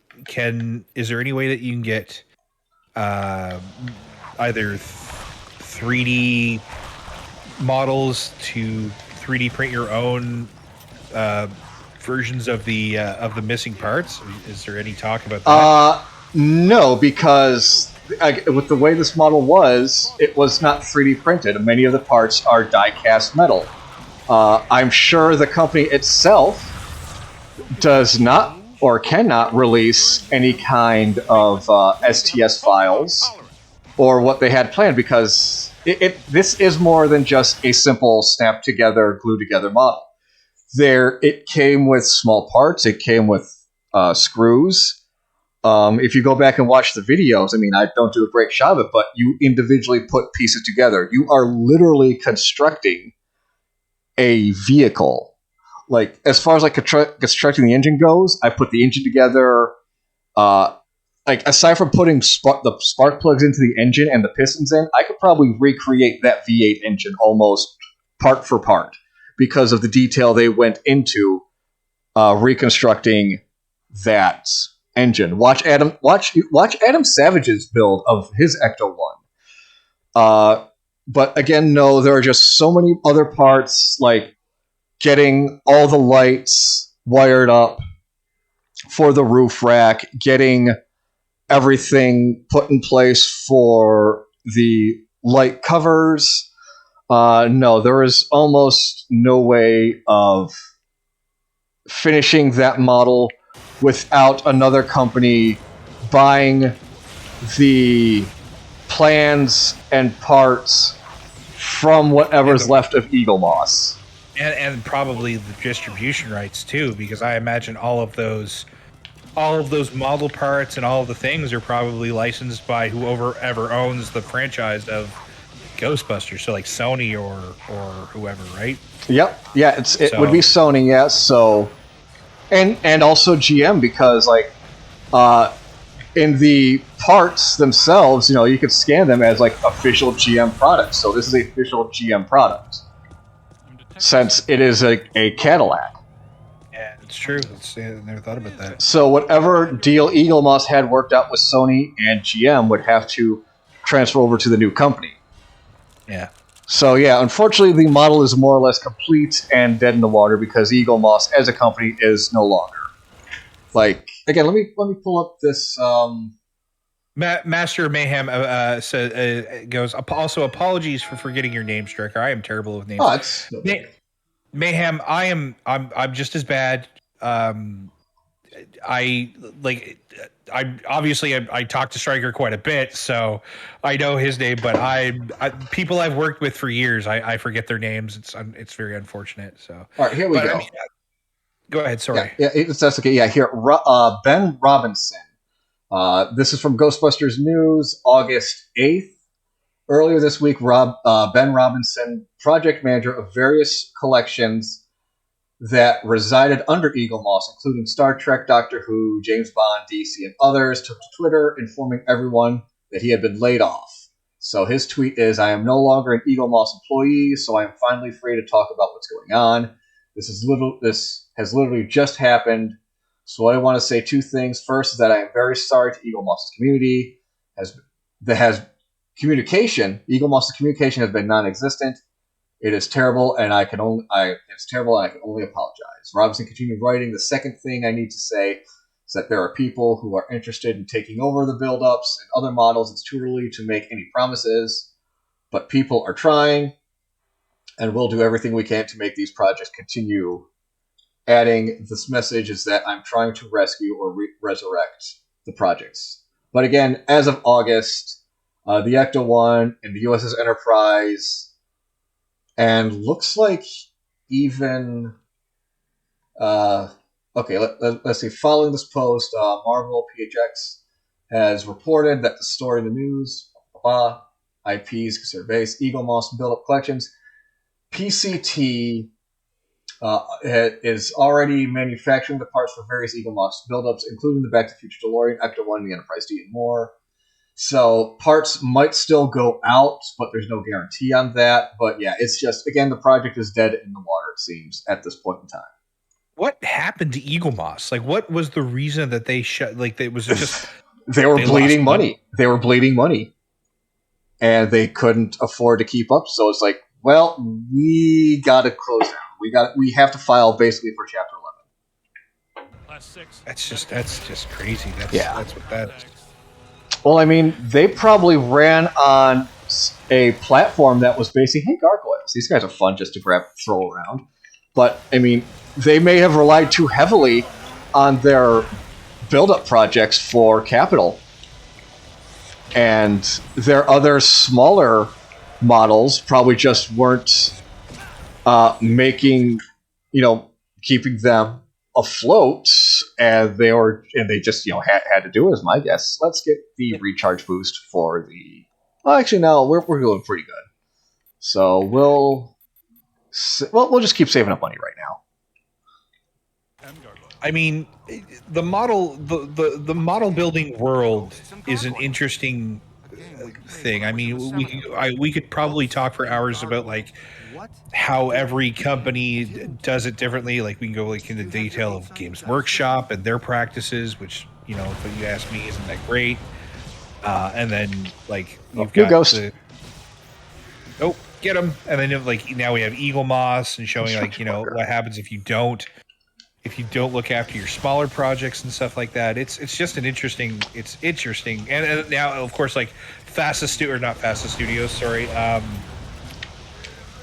Who's making mech miniatures now? Off the top of my head, I'm not sure.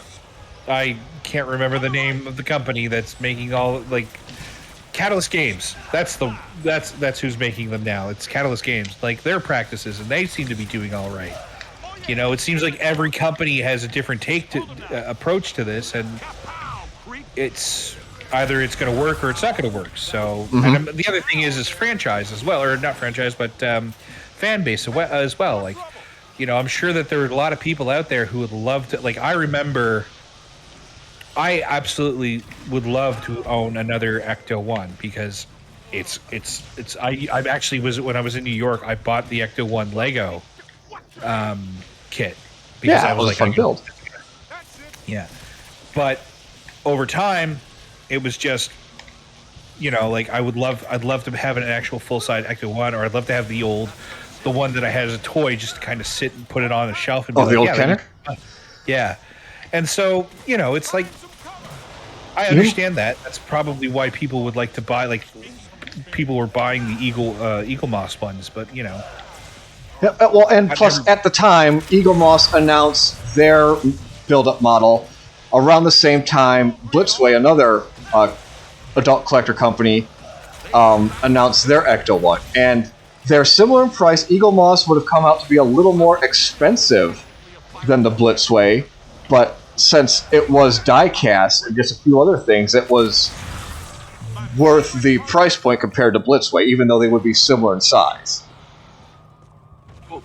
Did Blitzway have as much detail, or? Blitzway had pretty good detail and things like that, but it was an all-plastic model.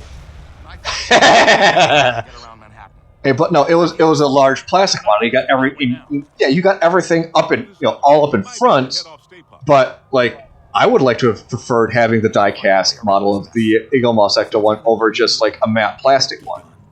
Yeah, no, I got you. I understand. I've had just about enough of the marshmallow parade. Let's go see if we can find us a shortcut. You with me? I love this. I do love this part. This is a couple good parts. I will be right back. Tally, I think, needs to use the bathroom. So All right. give me two or 3 minutes, chat. I'll be right back.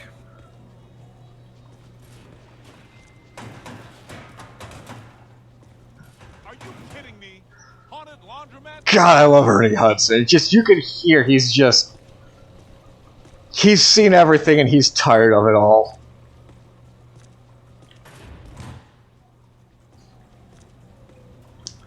But yeah, Ramis, Hudson, and Aykroyd, they did really, I think they did a really good job of just doing their lines in this game.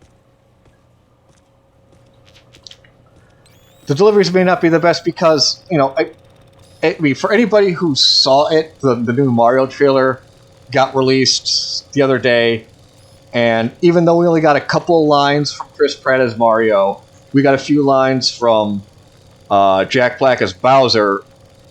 Obviously, Jack Black blew that out of the water.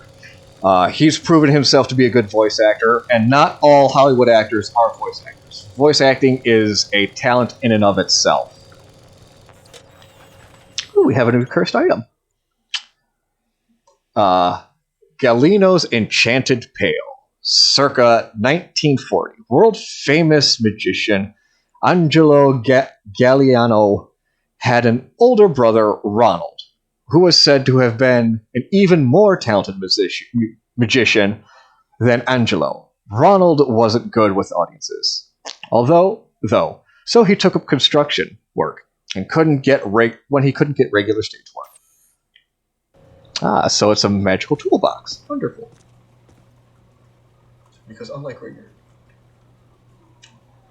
I mean, you can emote, yes, but you have to emote through the voice. Yeah, the movement of your body and everything can help, but you're right.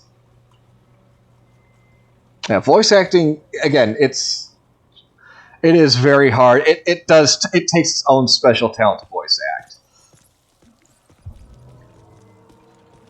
That looks like our ticket. That tank is leaking gas all over the place.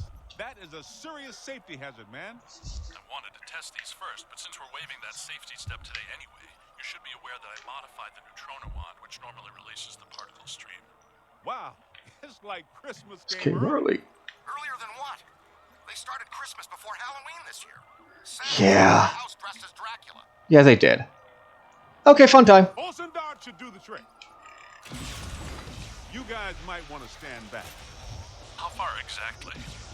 Back. Way back. Yeah, look at that. That's fun. Do I still have eyebrows? Maybe. I said way back.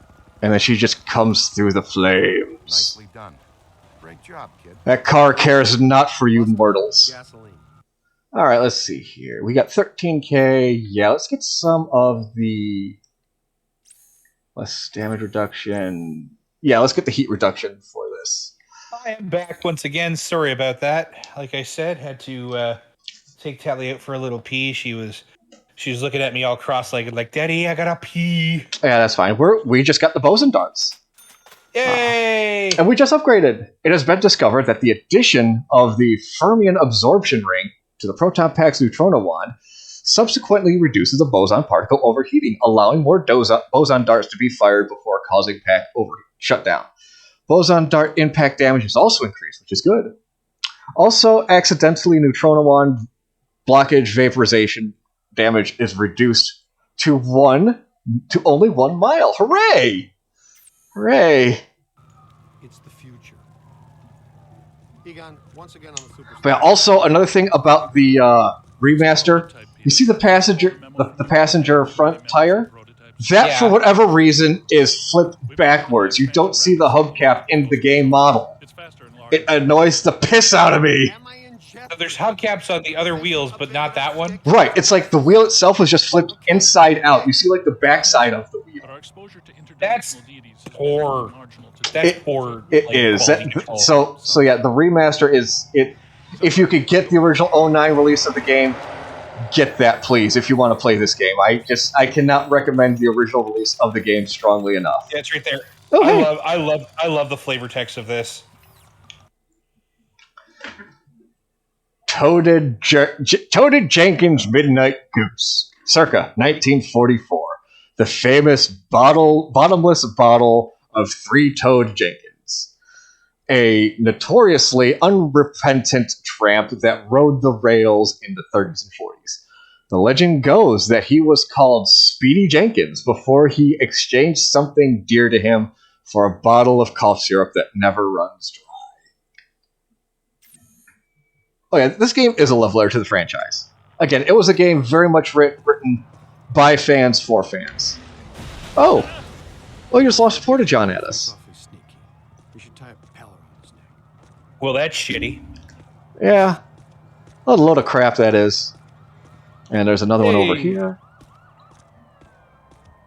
Yes, this game is a love letter to the franchise, and so is.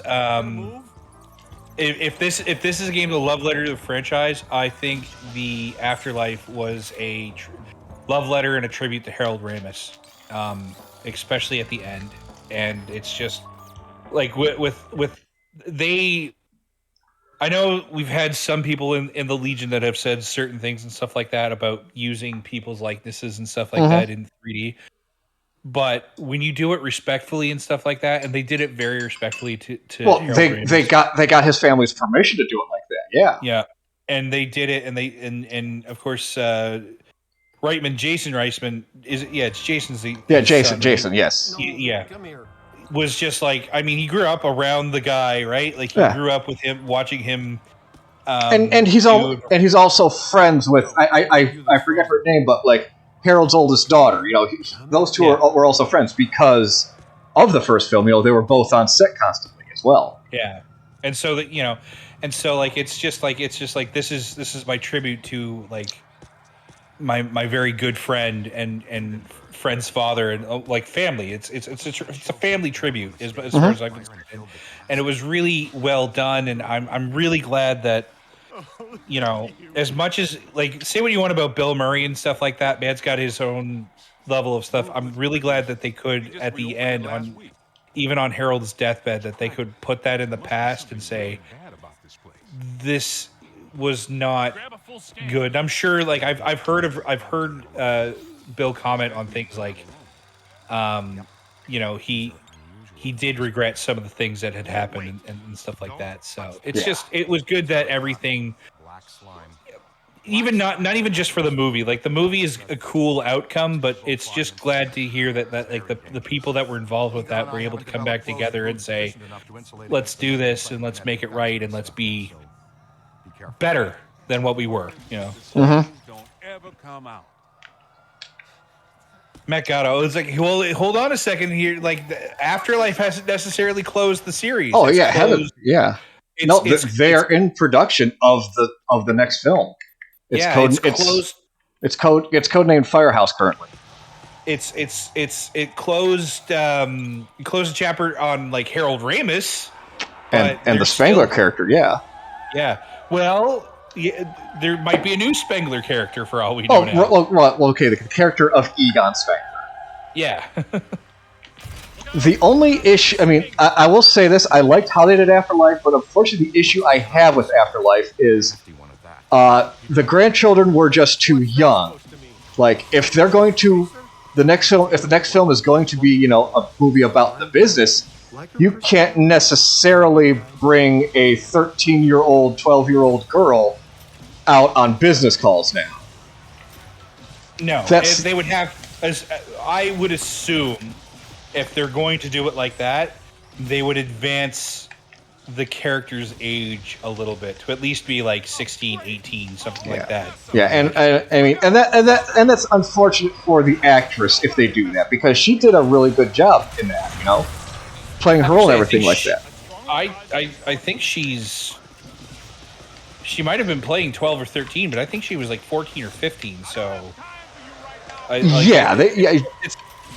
ahead. Sorry. They generally played younger. I think again, the character I think is she did say her age. I forget 12. I think she said when she was talking with Gozer.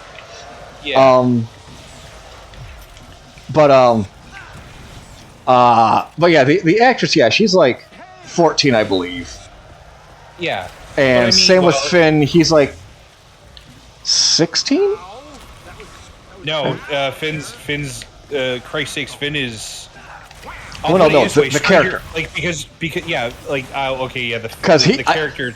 The actor is not old enough to drive. When he was in the Ecto-1, they said, okay, you sit down in the car, do not touch anything, because he is not licensed. Like, the actor is not licensed. He could sit in the car, but he was not allowed to drive and hit the pedals whatsoever. Well, it's kind of interesting that we bring up Finn, and the reason I say that is because essentially in the same line that is Stranger Things, like the time skip that they're doing between the last season of Stranger Things that they just had, the season 4, season 5. And the one that's going to be coming out is going to be a couple of years because they want to bring the age of the kids in the show closer to the age of the actors. Yeah. And so like much like with this new Ghostbusters film, they could probably do the same thing and still keep the same actress. To be perfectly honest with you, I think she'd do a great role. Yeah, she was wonderful, and I thought she did a great job. Yeah, but again, the thing I'm getting at is because of the age of the kids, they shouldn't be the focus of the movie, because if they're going the business route, you can't bring 14-year-old kids to work. Yeah, they need to be in school, kind of thing, you know? Yeah. I know what you mean. I see where you're going with this one. Yeah. That's what I'm getting at. So that's unfortunate. So it's would have to focus on, like, now, that's not to say that she can't be in the firehouse working with Ray on research and equipment. But, she might not be the main focus like she was in this film, kind of thing. That's all. But as long as I see Paul Rudd in a proton pack, I'll be happy, though. Yeah, it'd be kind of interesting to see Paul Rudd in a proton pack. I think it's gonna be interesting because, like, with this and Afterlife, you bring up the concept of the cult of Gozer. Yeah. Like, because we see it here, and then it's the moving on down the line, we see in Afterlife, like, they built things in other places. All the like where they were in Afterlife was the mine that they got the selenium from. Yeah. So it's just like it'd be interesting to see how far this goes, where they go with it, what would the Ghostbusters reactions be to it. It brings so much to the story as far as I'm concerned. Ooh, that was a car. I got hit with a car. Shoot him in the junk. Hit him. Yeah, there you go. Oh! Great job. Now see if he wants more. Rook, he's a sailor. All we got to do is get him laid, right? He's a sailor. He's in New York. We get this guy laid. We don't have a problem. Oh, Ray fell down. Went boom.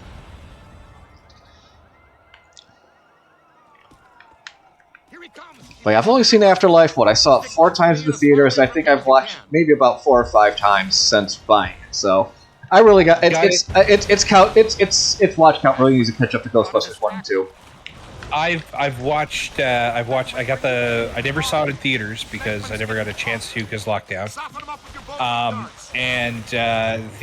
I got it on YouTube. I bought it on YouTube so I can watch it anytime I want. But it's one of those things that, like, I've seen twice now. But I'm gonna have to. I'm probably either tonight or tomorrow. I'm gonna be watching Afterlife. Yeah, I've got on Prime and YouTube as well because I try to do a couple of different group watchings. Where oh, look at that! I try to do a couple of group watchings where it's like, hey, okay, I bought it on YouTube because there's a Ray. I can't. I need help. Ray, Please, Ray. I can't draw him over there. You Oh need my to God. come to me. Is the AI? I think the AI is a little borked a little bit. Oh, at least this is a quick portion. But yeah, I think the AI is a little bit hiccuped. Well, it happens. That's what happens when you start whipping marshmallows and darts around, and cars too. Yeah. I mean, the fact of the matter that she got up after that one car hit, that's pretty impressive if you ask me. I really got to do something with the coloring of my TV because I'm looking between my TV and the stream. The reds are a lot redder on the stream than what I could see on my TV. We need to get from here to there. Make sure the big boy doesn't find whatever he's looking for. Good strategy. It's dangerous, though. We do have some cash for upgrades. Let's take a quick look at that. We got 15. Yay, cash upgrades. Let's get the damage immunity, lesser damage reduction. Yeah, user damage reduction. I think that will come in handy. In addition to the installation of a secondary fermion absorption ring, the extensive modifications to the boson emitters and integer field, had led to the absorption of the close-range boson particles. This dramatically reduces the amount of damage taken by point-blank and close proximity boson dart impacts. Please note that the Z-based modifications in no way compromise the dart's Bose-Einstein statistics. That's a lot of words. Thank you, Dr. Spangler. Not always sure what he's talking about, but I even don't think he knows what he's talking about sometimes. He knows you're there, Ray. I don't think he likes it. Yay, 4 boson darts before automatic shutdown.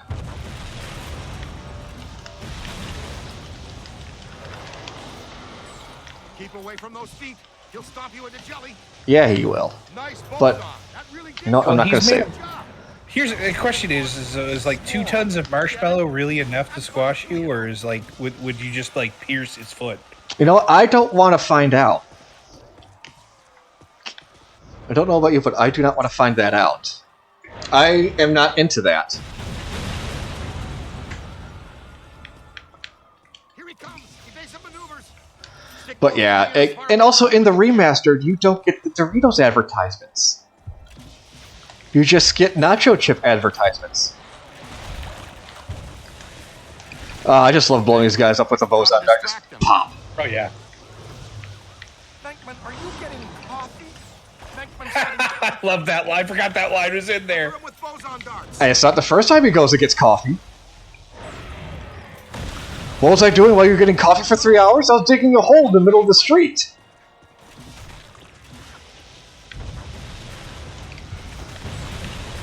Woo! Tell him to stop digging. Did you tell him to stop digging? I didn't tell him to stop digging. Of course I told him to stop digging. Why you bother us? We let you work. Let us work. We let you work. Why are you digging? I know it's 2 tons. Don't get me wrong. I understand that 2 tons is 2 tons, but my point is that at some point, the marshmallow that is making up the 2 tons of marshmallow, it's still marshmallow. Is still marshmallow, and it would, something would pierce it. So I'm just wondering, are you going to be squished under 2 tons of marshmallow, or are you going to be buried in his foot? But yeah, this game was also the first game that this engine was made off of. The terminal engine, I believe it's called. And they and part of this engine was the individual civilian AI and just kind of how they react to things, which really would have been shown off in the parade level, but again, that level didn't get made. Yeah. For one reason or another. I think it was between time, but I also think, again, just the missing voice lines from Bill Murray were probably also a reason. This is something that would be, if you're going to do a remaster, why not reintroduce levels that were supposed to be in? And Bill Murray, I'm sure, would have been... He's kind of on the... he would have been expensive to get back. I understand, but at the same time, you could have redubbed his roles or anything like that. And I'm sure at this point he would have done a bet. Like, I'm not saying he wouldn't have didn't do a good job the first time, but he would have been more likely to be like, yeah, I can redo my lines now because everything was. Well, Bill was also notoriously hard to get a hold of. Asmodeus's hotline, circa 1965. There were only 5 produced models of the Teleco's red phone ever made. It's rumored that the phone only completed calls to those about to die. Ooh, creepy. Yeah. But I mean, again, Murray's is notoriously hard to get a hold of because you have to call an answering machine and he checks that when he feels like it. Because, again, that's how he missed out on the role of Eddie Valiant. They called the answering machine and he didn't pick the phone up for he didn't check that answering machine for months after the film was completed, I think. All full. Going up. He just passed gas. Catch the next one. Relax, sir. We handle foul vapors all the time. Let's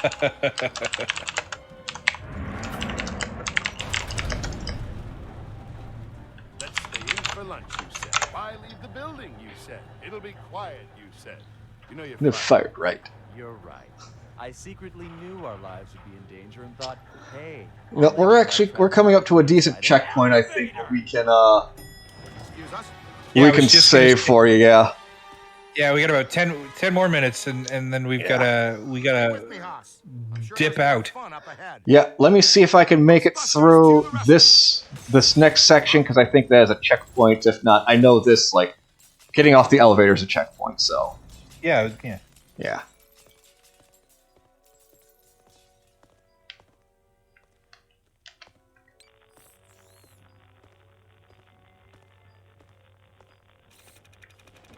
Gives you the creeps, huh?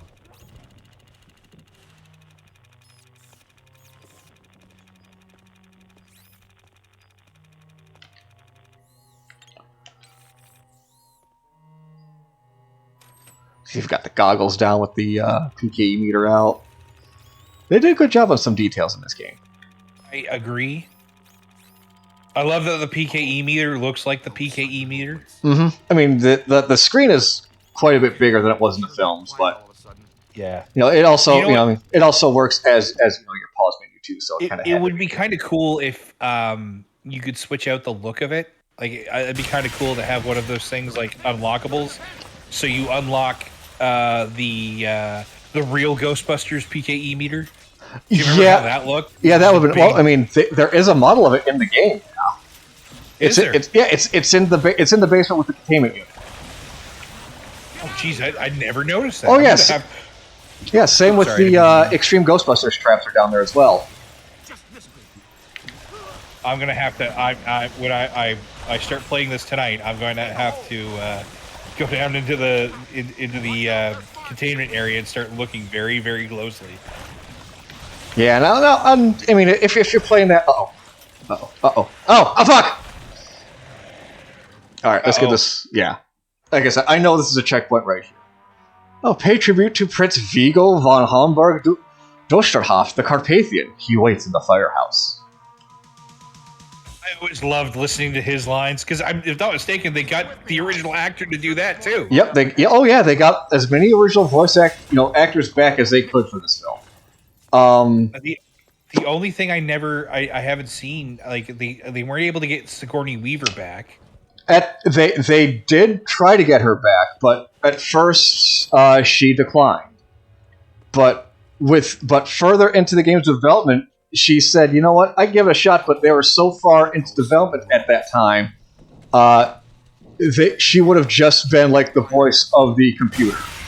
Basically, is all they would have been able to, because they had already written so much of the game script that it was basically impossible to write Dana into it. Yeah. And same thing with Rick Moranis. If they were to bring Louis Tully into the game, it's like, well, we could, but he'd have to be in a body cast. Because we just literally cannot put any more into this game, because they were reaching the limitations of the games, of the game and the technology at the time, where they just couldn't bring any more in, because this had to fit on a DVD.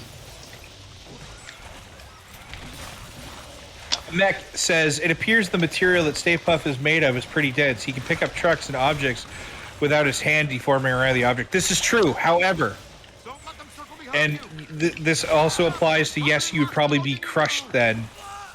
It is. Oh, I got him up, you son of a bitch! Positronically charged. It's positronically charged particles. So, yes. All right, give this one more try. Did I make it sound scientific enough for you guys? I don't know. All right, give us one more try. If not, we know where you'll be picking up at. Yeah, we'll be picking up right at the top of this office building. I mean, if I can't make it through this part, you're going to be playing this part. You know, I've got to play through it anyway to match where you end up at. Yeah, blah, blah, blah.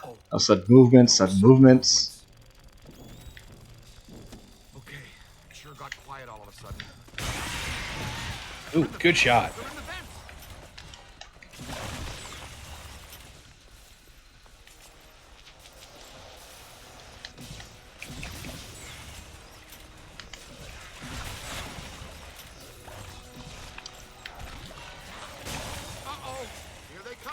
Yep.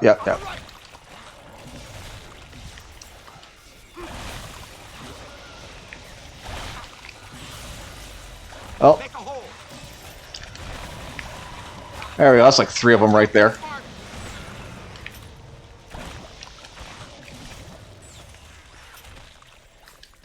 I do hate this part as well.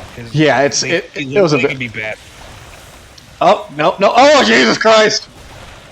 Hordes are always shitty in games. Yep. I'm glad I have the boson dart, though, because that makes it a whole lot easier. Yeah, especially when they clump together. Yup.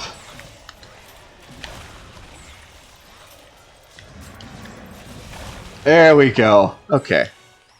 Let's go ahead and we'll get... We're talking about creating minions to get more work done in the lab. Maybe they could be domesticated, like Slimer. Bad. No, Ray. No enslaving the dead. All right. Let's go ahead. We'll get this. The Homan's Black Lowrise, circa 1926. American occultist John George Homan commissioned a scale model of a domestic center of evil, Black Lowrise of Tri, from the Shandor architectural firm. The model was completed, but Homan never returned to claim or pay for it. Dun dun dun. Speed it up there. So we're in a Shandor building right now. No, not this office building now. But let's at least. I think this will help trigger the next checkpoint. All right. Let's go ahead and pop these zits right here, and those. Someone needs a Ghostbuster. And a few more. So squishy, and I'm just covered in marshmallow minion goo. Alright, we'll go ahead and pause right here because this is a good stopping point because this is after the fight. I know that much of the checkpoint is there. So, yeah, we'll go ahead and end it here. 2 hours is just about up. Yeah. We made through about a chapter and a half of the game, so that's... Yeah. I think we'll be booking along pretty decently. It's gonna give me it's gonna cause me to kind of try to pick things up because I gotta get the year now. Yeah. So yeah, I mean, I would start the game last week, but at the time you were going through hurricane things, which is fine. Man, hurricane. There was everything with the hurricane and everything like that. But it's we're in Spooktober now. We're gonna be doing Ghostbuster stuff. Like coming up on the channel, we've got a lot of spooky things planned.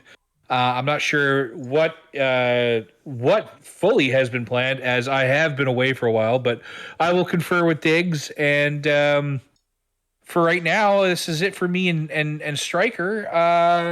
I think something else is coming up later on. I know that. Ralphie's got something coming up. Ralphie's got something coming up later on in the special programming slot. We've got Goat, and he's going to be playing something along the lines of what was it, a werewolf or something. It's going to be tabletop, anyways. And then after that, later on tonight, is time to make Maverick shit his pants. So, yes.